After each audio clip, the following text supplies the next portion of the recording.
Hey guys, Stealth here. Today in Wargame, we're looking at a game which was played by a couple of more casual players. This one, MkLarva or MkLarva, depending on how you want to pronounce that. He sent in his replay and asked me to have a look, do a bit of a commentary on where he can improve things. He's using a mostly North Korean deck, or at least a deck comprised mostly of North Korean units, but of course there's also some China thrown in the mix. Now, I already previewed this replay, and there are a lot of things to point out, more than I am going to get around to in this video. So that is the first thing that I need to point out here. There's just too much that I can pay attention to, not only by his play, but also by the play of his teammates. So if you see stuff that I haven't covered, it's not per se that I haven't seen it, it's just that I decided not to really spend too much time on it. Now, for starters, this is not a conquest game, this is a destruction game. We're going to 6,000 points. The first thing that strikes me as interesting is that over here we have Retro Irish Viking. Great username, by the way. He immediately deploys a whole bunch of command vehicles. One to hold golf, one to presumably go to Foxtrot, and one to start going to hotel. That's a good thing, but I generally prefer to bring in a few more units. And for 100 points I can get either 2 cheap tanks or 1 medium or a bunch of infantry, which in this phase of the game could be more valuable than a command vehicle, because if you're not holding the line, then your command vehicle is going to be one of the first casualties, so you just wasted another 100 points. Anyway, let's focus on Larva over here. One of the first things, try not to quad stack your vehicles. It's making your units a very large target. Now those of you who have seen more of my videos probably know by now that I'm against quad stacking for several reasons. One, if you're using more expensive infantry, then you're basically parking the unit value equivalent to a super heavy on one tile. So that could be on one building block, or it could be in a tree line like that. If that position gets hit by artillery or an airstrike, you just lost all your points. Second, if an enemy artillery unit fires at your position and does not kill the unit, then there is a good chance that all 4 of them are going to be panicked, if not just shocked or stunned. That means that you are getting very vulnerable. So try to split up into groups of 2. And yes, that might be a little more work, but it will allow you to take less casualties. Now let's see what he's going with, because in the area that he is going to, I would want to have some holding infantry over here and here. Maybe some HGM infantry parked here along these tree lines to neutralize any offenses or any offensive operations coming down this road. Because from over here, you can pretty much overwatch, I think, till right about here. The bridge could cause some line of sight issues, but for that you also have the other positions like this one, although it's a bit close to there. You have the town, and you can park units up in this tree line. So this is not too bad, but over here I would want to have ATGMs. Let's see what he's starting with, because I'm not really seeing too many ATGMs. A whole bunch of those Hwasung Chongs, which are, if I'm not mistaken, the AA units. 1 recon, a PTZ-89 tank destroyer, ZSD-90 with autocannon fire, and a quad stack of ATGMs. Quad stacks of ATGMs are bad for another reason. The quad stack of the ATGM means that they are likely all going to see the target at the same time. They're all going to fire at the same time. And if you do not hit the target, or if you lose line of sight with the target, then you just wasted all of your missiles. Meaning that this is going to be a big resupply trap.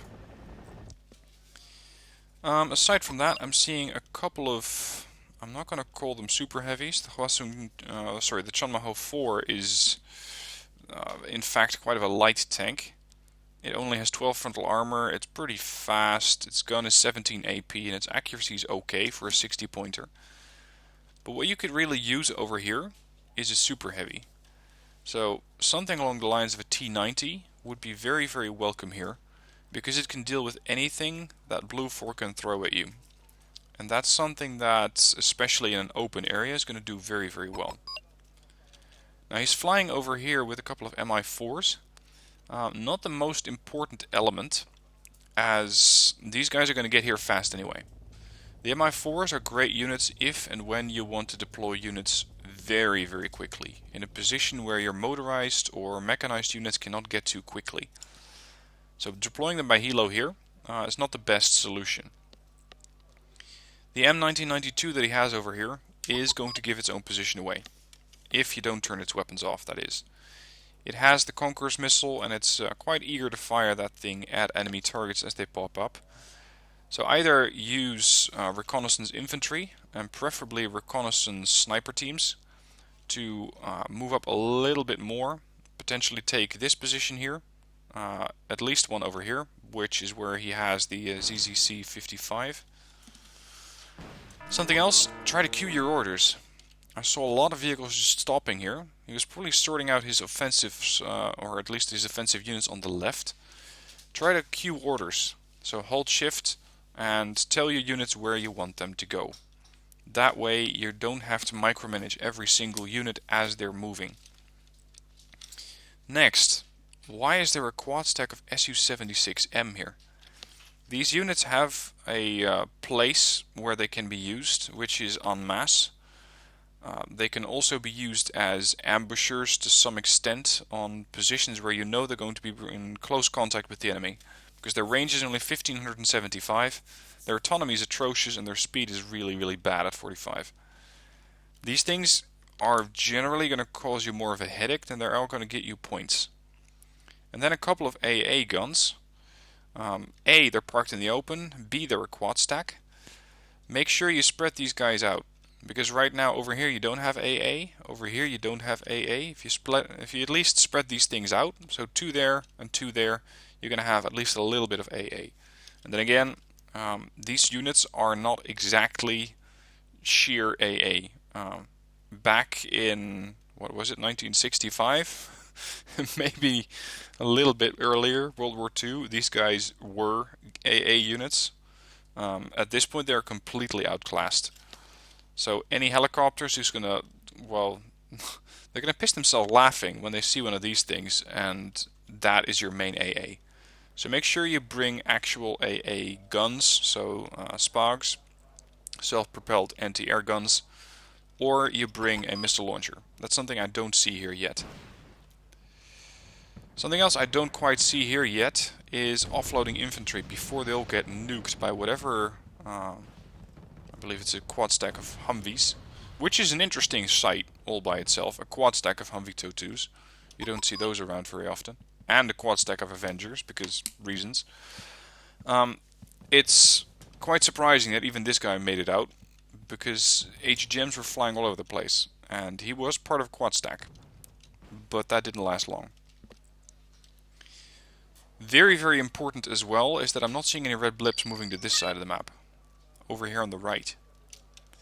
Because over here on the right you have Anna, and that's not the only thing. You have a very large and exposed open area which can be used to do helicopter insertions, and we are going to see one of those. Anyway, this is a position where you'd want to have some ATGMs. Even some cheap ATGMs can very, very quickly kill off 4 of those TOW2s, which does net you a decent amount of points, and who knows, maybe the Avengers show up as well. Aside from that, he has recon over here, but if something decides to push over this bridge, then he cannot do anything against it. So make sure you try and defend this position as well, and I really, really hope that these things are not amphibious, but they seem determined to get their feet wet. Yep, they're amphibious. When in doubt, do not take the bridge, just right across the river here. And this is where we come up to another quite empty position in Fedor.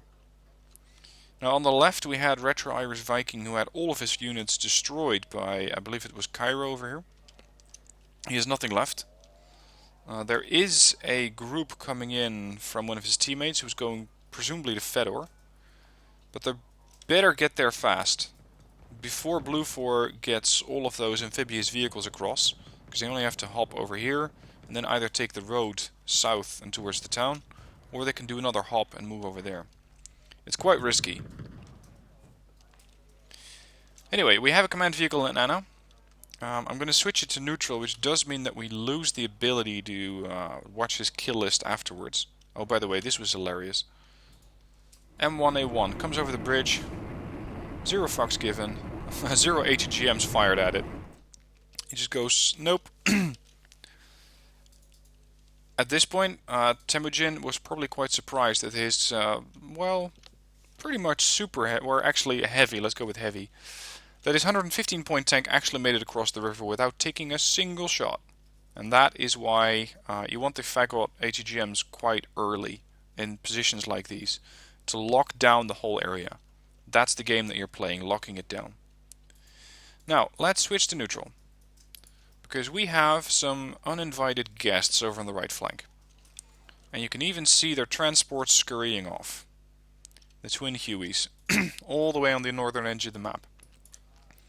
So, why exactly they decided to drop off assault engineers remains a mystery.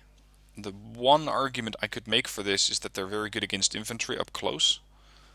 But really, I would want a recon team here. And these guys, medium optics, they're not it. Aside from that, you are quite lucky that it was only a reconnaissance team. Or, well, not even that. Assault engineers coming this way. If you would have had helicopters pushing this way, you would have only noticed when they actually crashed into your CV in Anna, and then Boris, and then Fedor, and finally Gregory, which by that point in time you should be able to field at least some AA units, so they probably wouldn't get that far.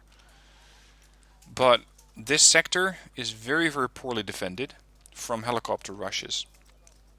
Now you don't need to put any defenses in here if you have them in Anna and or along this line, or preferably before they even get that close. But for now the assault engineers are just merely making their way closer towards Anna. Anyway, if in case you were wondering what exactly came out of all those transports, well, a whole bunch of Marines. What we saw were not Bradleys, I believe.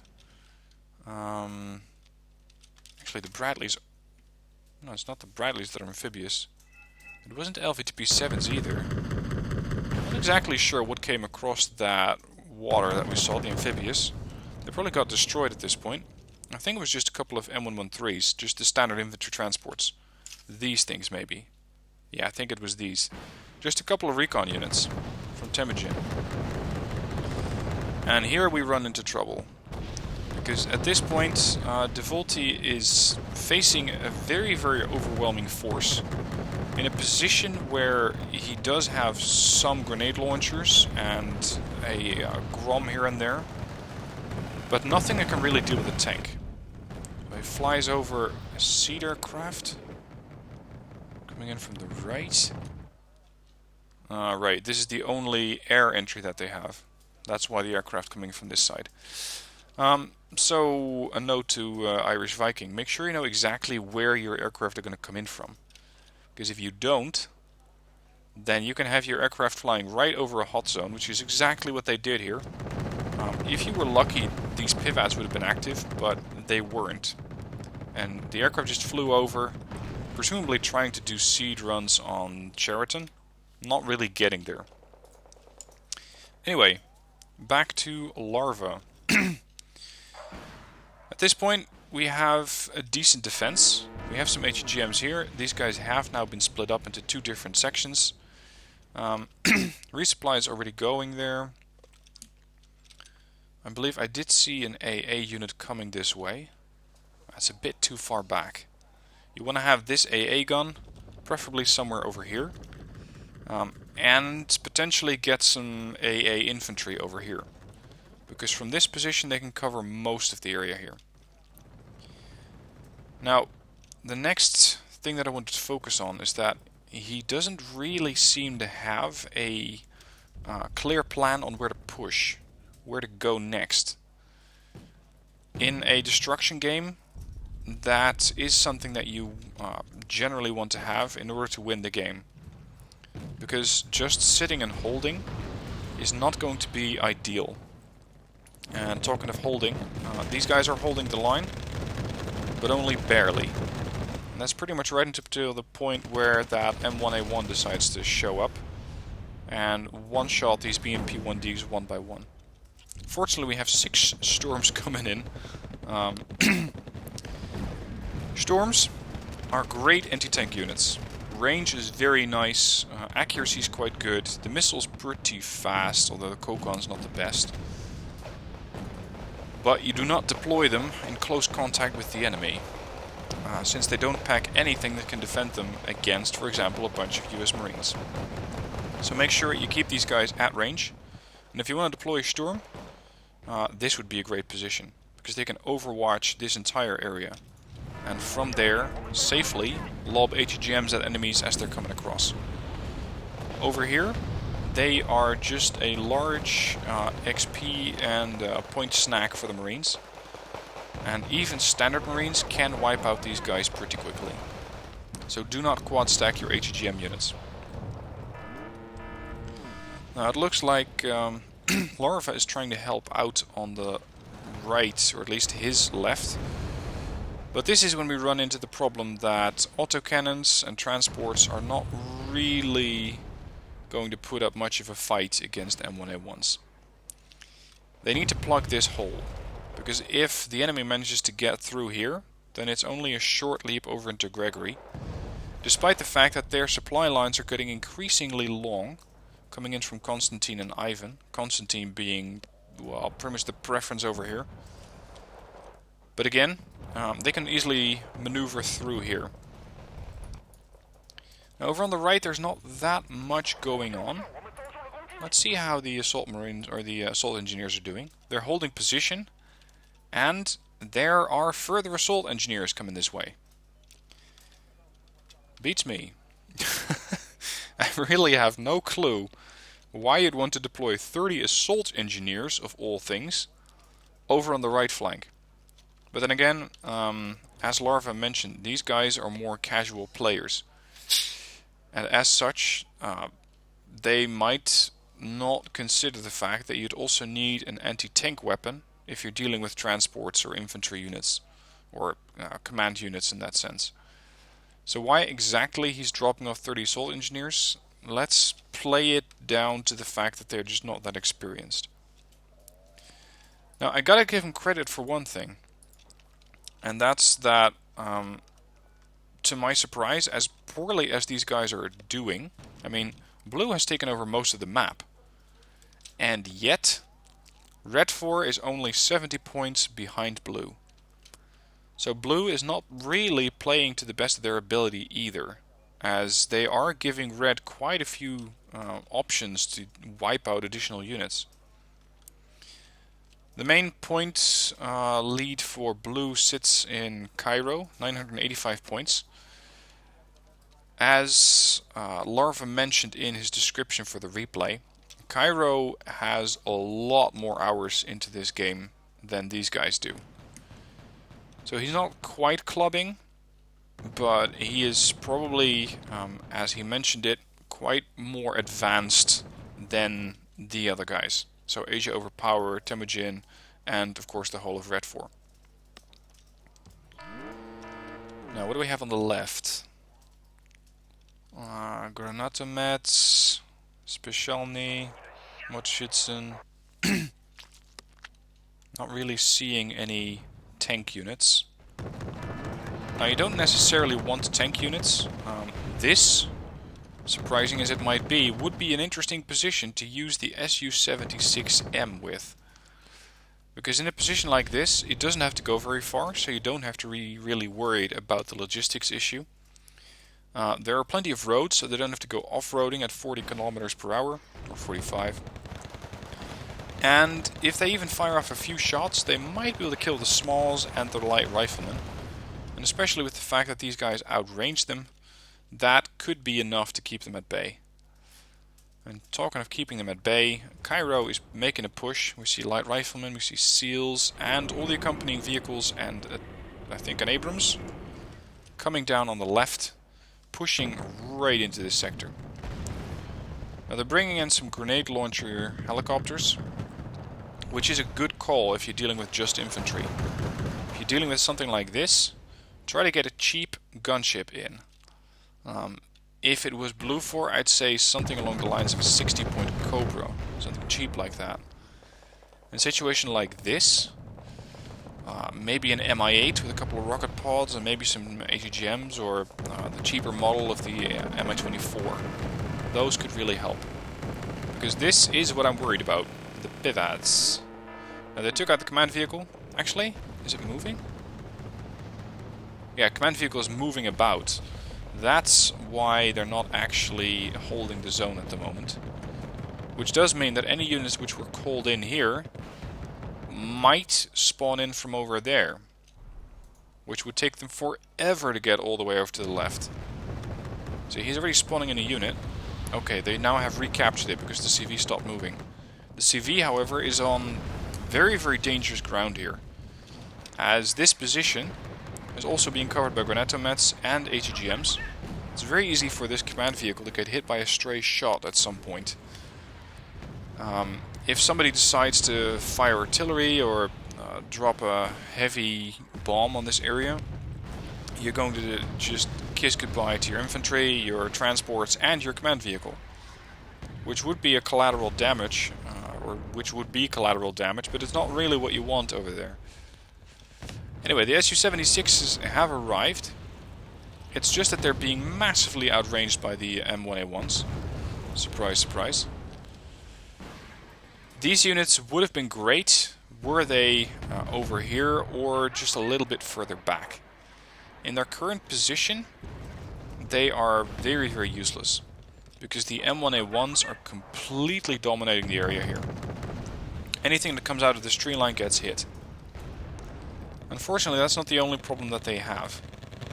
They're also dealing with, well, they actually might be the initial ACAVs that went across the river there.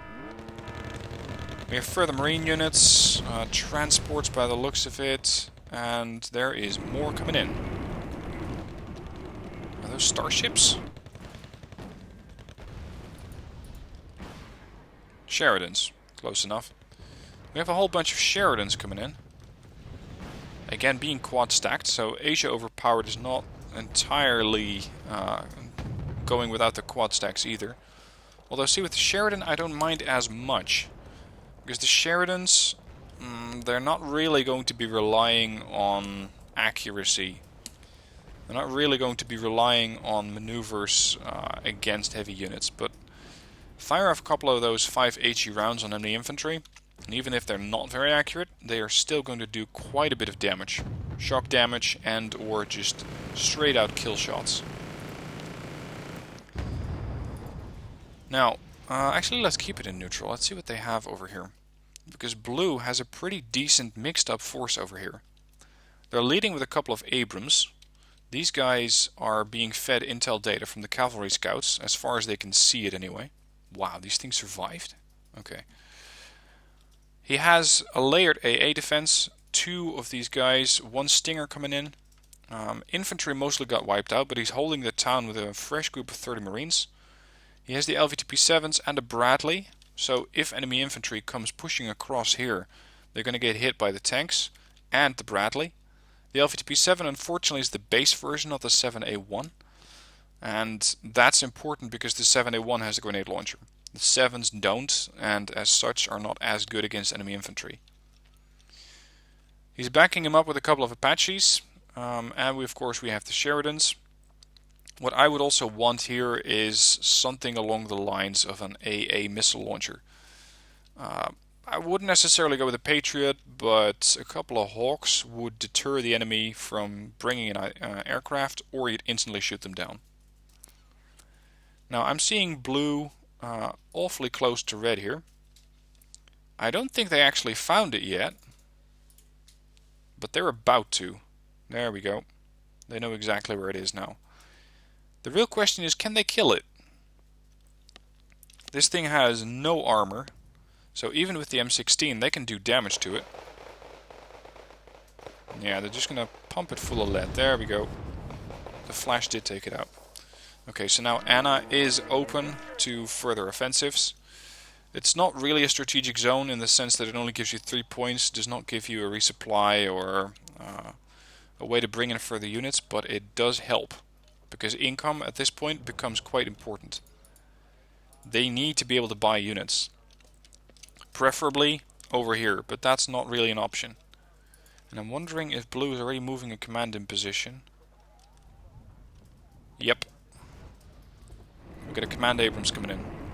Now note why he's using a command Abrams. Personally, I would have flown in a command infantry because it's faster and there's plenty of tree line here to hide a command infantry unit. A command tank would be my second choice because a command tank has the armor to withstand artillery bombardments, airstrikes and whatever else you might be able to throw at it for long enough for you to bring in additional units coming in from Gregory. So that's why he's bringing in the command tank, to make sure that he has the armor to withstand any counteroffensives here. Alright, there's not a whole lot going on for MkLarva over here. It looks like he's starting to send some units over to this side to help out. And this is when the quick response force from Temujin comes in. The Apaches instantly swiveling around, firing their HGMs back at the units. Bit of a waste of a good hellfire to fire it at a 15 to 20 point unit. So you could use these guys as a meat shield in that sense. The Apaches apparently having none of it and really picking their targets with the Chonmaho 5. 90 point tanks. They can take one HGM but not two generally. The Apaches apparently still have plenty of hellfires to spare. There goes one of the, I think it was the Su-76. In a situation like this, where you see that the enemy has Apaches, you knew about this, make sure you bring a longer range AA gun. If you don't quite know what the range is on the Apache, just hover over it and press I and you're going to see 2800 meters. With that, you need a long range AA gun or a missile system that can do 2800 or greater. Because the Hellfires are fast missiles and as such need to be dealt with immediately. So in this situation for Red 4 generally a Tunguska would be the ideal choice. But generally every nation has, there we go. What? That was the Hwasung Chong of all units? That was an incredibly lucky hit. I never really get much use out of the Igla. But this guy did. Anyway, you want to try and get something greater range than the Apache. So greater range than the Hellfire or whatever HEGM they're throwing back at you. And that way you make sure that the launcher vehicle stays alive long enough for the missile to hit or the rounds to hit the vehicle, the helicopter, before your own AA gun gets either hit, attacked or destroyed.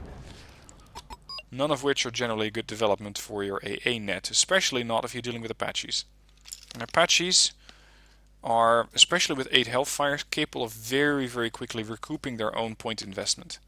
That's something that I'm always looking for. How quickly can this unit make back its own investment? Really? This Igla, this VTT, just killed another Apache. Incredible. You don't see that very often. Anyway, they're actually managing to push back. It seems that the Abrams have somehow died. But at this point Gregory is secured by Blue 4 and we see additional Apaches coming in. Without any decent AA coming from Red 4, we even... Wow. A Thunderbolt. Thunderbolts generally only operate when you're either feeling trollish, cocky, or you know that there is absolutely no AA left. I think it was option B and C in this situation. Because the A-10 generally isn't fast enough to make it out of a hot zone before either fighters show up or before missiles get too fast for it to avoid. So the fact that we're seeing a A-10 Thunderbolt coming in, that is quite interesting. Also interesting, why do we have Su-76Ms pushing forward? That was a good kill shot, wiping them out both at the same time. Why do you want to push with these things here, I wonder? When pushing, always try to make sure you have an objective. You can send 1 or 2 Su-76Ms forward just to probe. but you're only going to see where something is, not what exactly it is. And while they can use the Su-76M as a meat shield, so as an AGGM absorber, it really doesn't do anything very well. It's slow, its optics are terrible. Actually, it had medium optics. Is that because it's an open-topped vehicle, maybe? Just stand up and look around. I thought these things would have poor optics. Anyway, they don't really do anything very well, and stashing them over here in the tree line right now, it's not really the unit that you need. I would be much more concerned with defending this right flank. Because if the enemy decides to push through here and wipe out the command vehicle in Boris, that's GG. I mean, it's already pretty much game over at this stage. Because Blue has 1,000 points more and can bring in units far faster onto another high value point zone than you can. And by high value point zone, I mean there's a lot of stuff to kill for Blue. And they're happy to do it. We do have a Moderna over here, but no spotters. We have high-end infantry, but quad stacked. This, right here, is 140 points. That's the same price of one bomber. You might lose the bomber, but you wipe out a whole quad stack of LSTRs if you bring something that's heavy enough. And who knows, rocket pods? You might even survive. Anyway, optics are now being brought forward. Unfortunately, somebody else can see you. And the offensive force by Cairo probably has been resupplied and repaired where necessary and is now pushing back. It managed to get a couple of hits on the Moderna, but not enough to kill it. And they just keep pushing. What, you dropped up? Sorry, this I gotta see. Oh, now you bring in Delta Force. See, assault engineers in a landing force over here would be my last choice. I would bring preferably Delta Force, if not something along the lines of Rangers, which have ATGMs, anti-infantry weapons, and good optics. Or actually very good optics, maybe even. Then maybe some riflemen to hold this position. But at this point, Asia is over-investing in this zone. It really doesn't hold that much value that you'd want to stash it full with infantry. And there is one further problem. The AA is A, red eye, and B, too far away. If you'd really want to hurt this town, you'd bring a couple of those AGS helicopters and just put a whole bunch of grenades onto this town, wiping out most of the infantry here. The second question really is, why is he stopping? Because he can very easily make his way over to Boris. Even the helicopters, the transports, would be enough to fly in and take out the UAZ, and that would be it. I'm seeing a quad stack of BMPTs. I wonder where they're going. Left. Yeah, at this point, this zone can still be it can be recaptured if you bring the right units. Of course, I have the benefit of having perfect information from the neutral viewer. But a situation like this, you can lose the zone. That's fine, that shit happens. But then make sure you have defenses there, potentially here. Because the enemy infantry is coming. You know about that. Further Delta Force being deployed. See, the Deltas would have been great units to come in first, but not last. Again, keep in mind that these guys are casual players. As such, they're going to be making choices. Let's just call it that. They're going to be making choices that we, as the more veteran players, that is, I'm assuming you are a more veteran player, that we wouldn't necessarily make. Doesn't mean that these are always terrible choices, but there are generally better alternatives available. Talking of alternatives, let's... Oh, you have to be kidding. Meet the MiG-21. Quite capable at defeating enemy armor. So that's exactly what he's not doing. He's dropping a couple of cluster bombs, on top of 3 very, very innocent looking resupply vehicles, which Temujin for some reason parked out in the open. Now, they've been here a while. I noticed them earlier, but there was a bit much to cover. If you see that the enemy has an offensive coming in with a whole bunch of thinly armored vehicles, especially on the top. I mean, the Bradley is an easy kill, 2 points of armor. Even the M1A1 and the M1A2 you can pretty heavily hurt if you drop a couple of cluster bombs on top of their roof. Don't go for the resupply vehicles. This is not your problem. This is your problem, and it's approaching fast.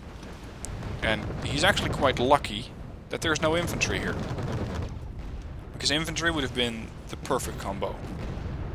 These tanks are now actually very, very vulnerable.